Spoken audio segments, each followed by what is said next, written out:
Right where I'm standing is where Kyle Doan and his mother got swept away by floodwaters in their car. And that tree right there is where his mother held on for dear life as her son was pulled out of her arms. This is my worst fears, is they weren't going to lift a finger until sometime in late May. It was January 9th when Lindsay Doan was taking her 5-year-old son Kyle to school. She drove over a creek crossing on San Marcos Road. The force of the water, enough to push the car off the road and into the creek, slamming it against a tree.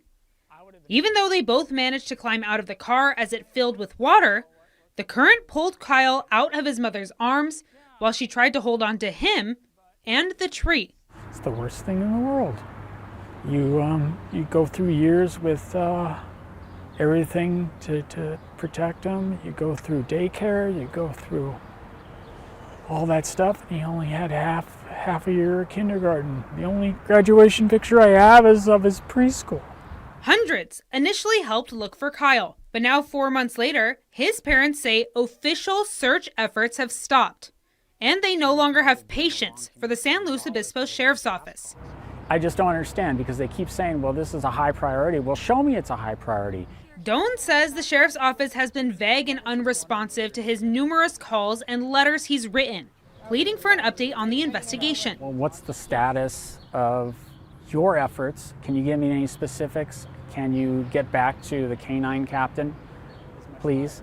And all I get back is a lot of vagaries. We've been very transparent, and it's frustrating and hurtful after 4 months that the sheriffs can't treat us likewise as equal partners for our son.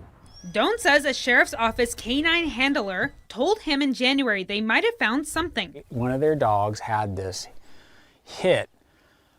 reaction over there.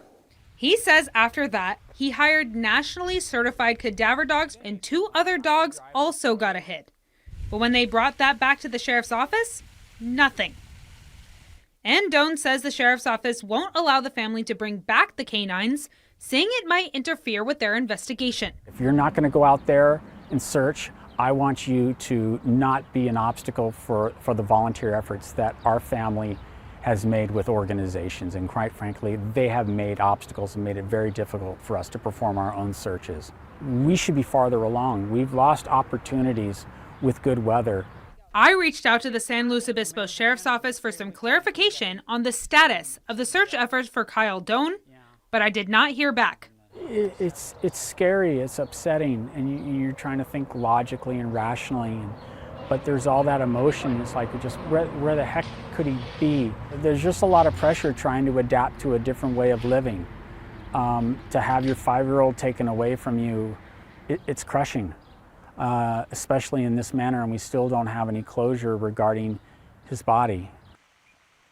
Kyle Doan's parents tell me they are begging the sheriff's office to continue to help look for their son. They tell me right now they're getting little to no information about an update on this investigation. In San Luis Obispo County, Sofia Lesios, Fox 26 News.